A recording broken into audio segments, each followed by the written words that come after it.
It's time for another Dice Tower review with Z. Garcia.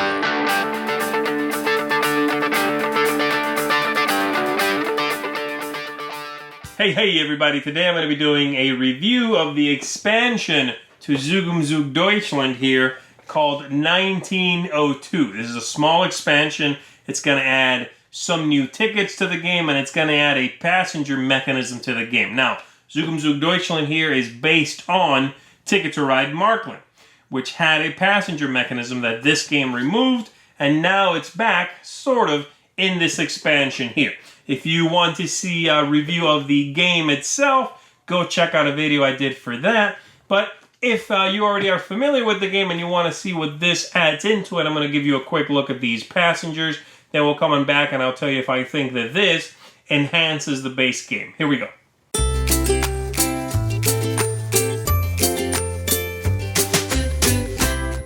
You can combine the expansion with the base game in a couple of different ways. You can play with the passengers and just the old tickets. You can play with just the new tickets and the old tickets combined and no passengers. Or you can, of course, mix all things together, both the new tickets here and the passengers. And I do want to mention that the tickets are very easily removable from the deck once you've shuffled them in, because they are all very clearly marked there.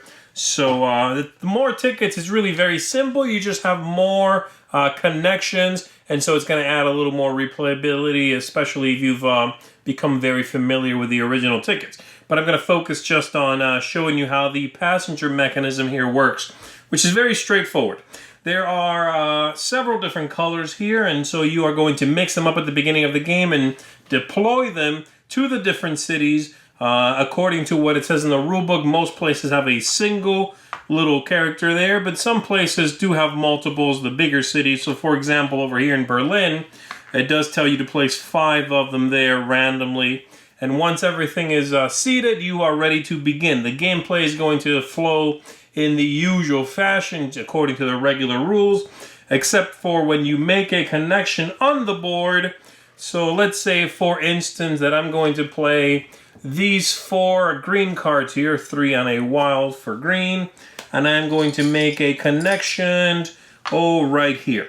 Once I do that, I'm going to be allowed to take a passenger from each end of my newly placed connection there. So I can take this character, and I can take this one, put them in front of me in my pool, and start collecting them.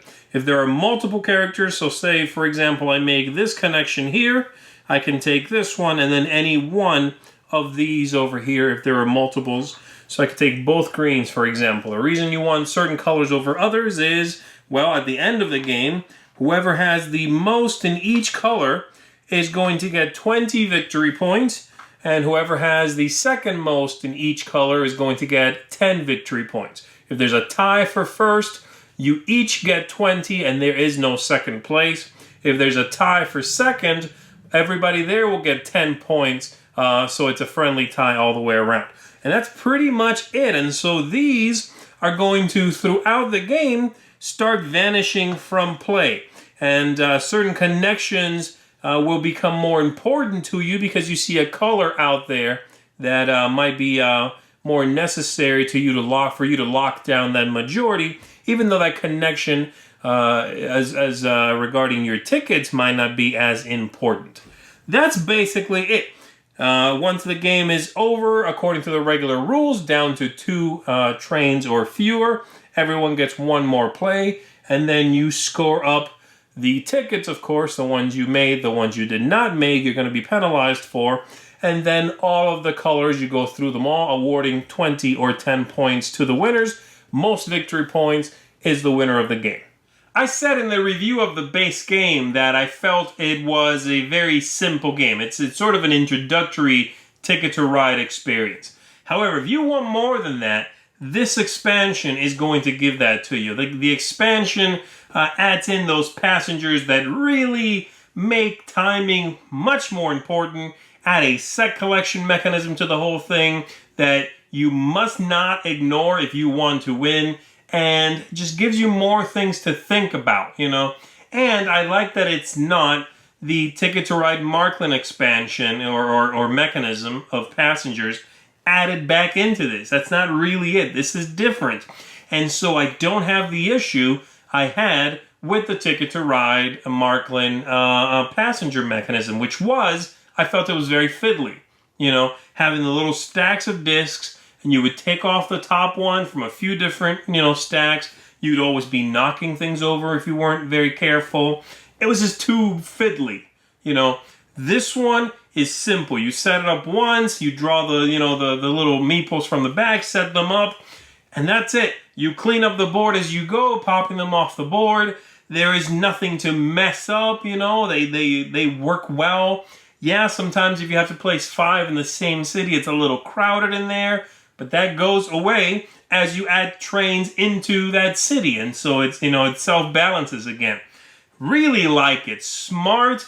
They took the passenger mechanism and made it less annoying, and I really like it again. I would play Deutschland here with brand new players. I would play without the passengers, but if I want a little bit of bite in the game, they go right in, and it's very easy to teach with them as well. It really does not complicate the game. And if you play with someone that's played other games or other Ticket to Ride games, throw the expansion right in. You're going to have a good time. So I really like this one. I think if you're going to buy the base game and you can find this expansion, I would say get it as well. Very much recommended. I'm going to give this one a seal of excellence. That is Zug Deutschland, the 1902 expansion. Thanks so much for watching the Dice Tower videos. Find more great videos and reviews, as well as our top-rated audio podcast at Dicetower.com. You can also find other great shows at Dicetowernetwork.com. I'm Eric Summerer, and you've been watching The Dice Tower. The Dice Tower is sponsored by Cool Stuff Inc., where you can find great games for great prices. Cool stuff in stock. Check them out at CoolStuffInc.com.